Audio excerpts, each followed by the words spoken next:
Welcome back to Open Line tonight. Having a great conversation about the changes coming to our currency. Biggest changes to happen in a century, so this is worth talking about. I have Howard Cattell here with me, President and CEO of the Hermitage, of course, Tennessee home of President Andrew Jackson. And I want to learn more about Mr. Jackson. Kind of give me a brief overview. What do people learn when they come to the Hermitage? Well, they, first off, or most importantly, they learn why we care about him today, why his home is preserved.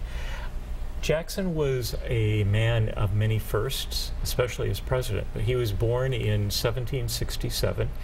His parents were immigrants, had come to North America from Northern Ireland 2 years before. His father died a couple of weeks before he was born.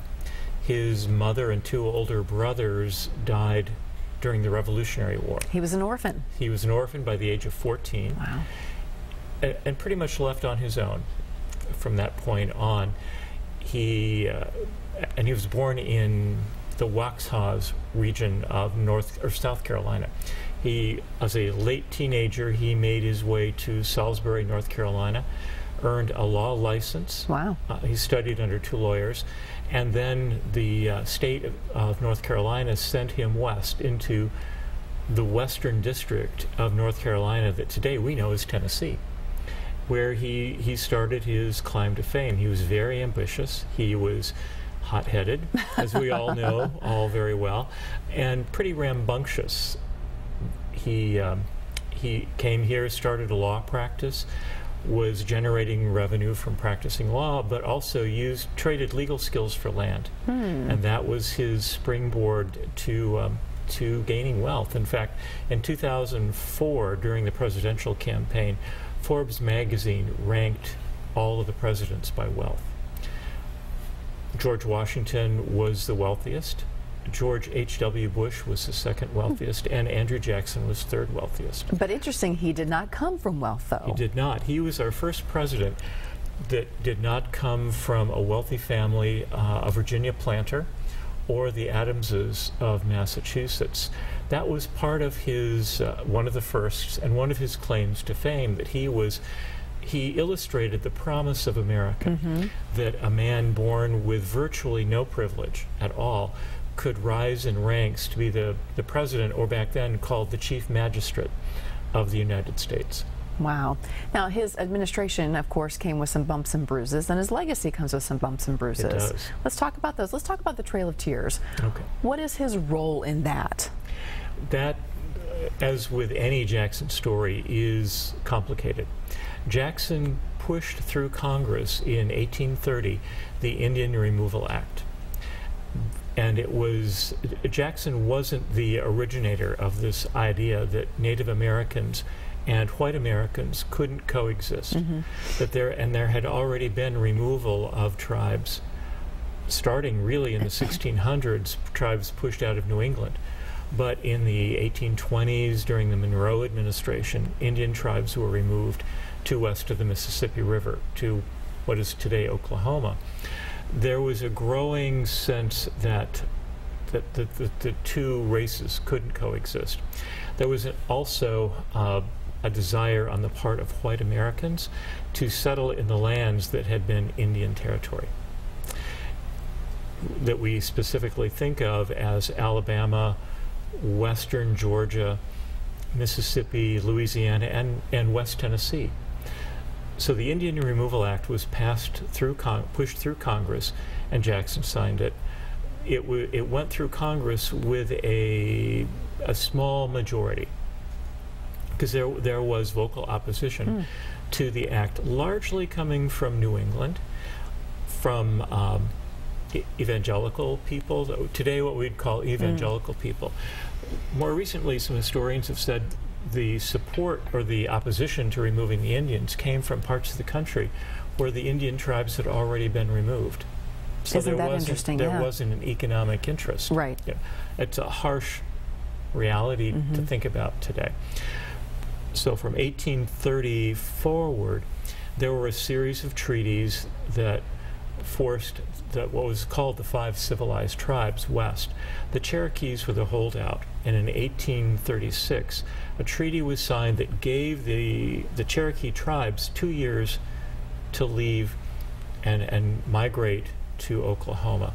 Some did and some did not. So in 1838, what we think of as the Trail of Tears started. At that point, Jackson was no longer president, and in fact, negotiators had been in Washington to stop the removal.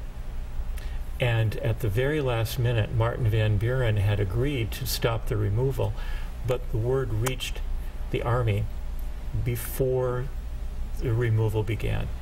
And so that there were tribes that were moved into holding camps, if you will, and that's where things really got bad, because disease was rampant. They had inadequate food that the Army was providing them, and then by the time they left for the march, it was late summer, early fall. So they were making this trek on foot during a horrible winter.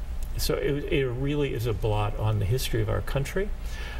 Indian removal was just a really bad, unfortunate idea to begin with. You know, and because of Andrew Jackson's part in that story, a part of history, you know, when we talked about when this news hit last week, I think the Huffington Post did a piece calling him a monster, and then the Washington Post came in and did a piece, an opinion piece, saying you've got to look at the whole story here. Yes. And so there is just a lot of passion about his mark on history. Do you think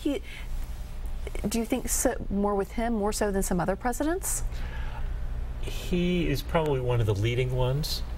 I think more recently, Woodrow Wilson is starting to come under a lot of criticism. James Buchanan has come under a lot of criticism for not doing more to stop the Civil War, or not enacting other policies that could have prevented the Civil War. But Jackson gets, I think the challenge is that Jackson gets painted as being solely responsible for the Indian removal and Trail of Tears. The treaty that was signed while he was president had an option to the Trail of Tears that wasn't followed. The trail happened after he was president. Part of the suffering that went on was mismanagement by the Army. Clearly, he has a very defined role with the removal, and it was, as a recent author has said, he didn't think it was racial hatred. He thought it was greed. Now, I don't know if one is morally better than the other, but it was clearly there was greed, and then there were states that were lobbying Congress to do something about the Indians and remove them. In fact, one state threatened to secede if the federal government didn't do something about it. Is this a part of his history that we talk too much about, you think? I think it needs to be talked about, because we need to understand that our history is complicated and messy and not always pretty, as much as we sometimes don't want to think that way. But we need to think about the other parts of his life as well, and the positive things that he did as president and for our country. The winning the Battle of New Orleans in 1815 in January was a huge military victory for our country, but probably an even bigger moral victory for our country, because the country was so demoralized as a result of the War of 1812, having our capital burned.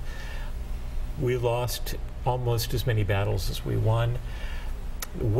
Jackson winning that battle changed America's opinion of itself. Sort of like when you hit a home run. Sure. It also changed Europe's opinion of the United States, because Europe, England in particular, but France and Germany and Spain, saw the United States as this experiment in self-government. Then they were kind of waiting for it to fall apart, and they would pick up the pieces. And so winning that battle made Europe kind of sit back and say, you know, we're going to have to deal with them. They are a force to be reckoned with. Very interesting indeed. We've got Bob, who's been hanging on the line. Bob, thank you for your patience tonight. What's your comment or question? Well, I kind of like her coming on the money. She's not the first woman to be on money. Martha Washington was on, I believe, the first on the dollar bill. And about Jackson, if it weren't for Jackson, we wouldn't have Florida. And I believe that's where the Indian Sedition Act came from, which fell apart, of course, and turned bad. And, you know, it's all over the slavery of sugar, whiskey, slavery, which was an external force, continual, round and round. But the idea of why we took Florida should be discussed more in history books, and it's not. Thank you. Bob, thank you for being part of the conversation tonight. Any takeaways from that? Well, Martha Washington was on the dollar bill before her husband. Well, go Martha. I did not know this. Which I think is a wonderful point. And then also in the early 20th century, and I don't have all the dates, but there was an Indian, a Native American chief, and I believe was on the $5 bill early on. So in some ways we were maybe, definitely we were more contemporary to the time then, and a little more diverse. Yeah, a little bit more diverse. Also, Susan B. Anthony on one of the coins, the dollar Correct. Coin, that used to be what I got when I lost my teeth. That's what the tooth fairy would bring me. I have a lot of Susan B. Anthony coins. And now she's going to be one of the folks featured on the new $10 bill. That's correct. I believe. Yes, Susan B. Anthony right there. Appropriately so. I would say so. Yeah, because not a lot of people would pay attention to those dollar coins. They just did not get off the ground. No. And there's the presidential dollar coin series now that Congress enacted maybe a decade ago, where they're minting a specific number of coins for each president. And what's interesting is that some of them are just snapped up immediately. The Jackson coins disappeared. Really? Right. I mean, they were taken up right away. They didn't disappear. Well, there are some other presidents, and I won't name them, who they cannot unload. So it's causing some problem for Treasury. And they've had some problems, haven't they? They always have some problems at their hands. All right, we're going to take another quick break. When we come back, we'd love to hear more of your questions or comments about the changes coming to our money. Go ahead and give us a call right now. We'll get you lined up during the break. 615-737+ is the number to call. Stay with us.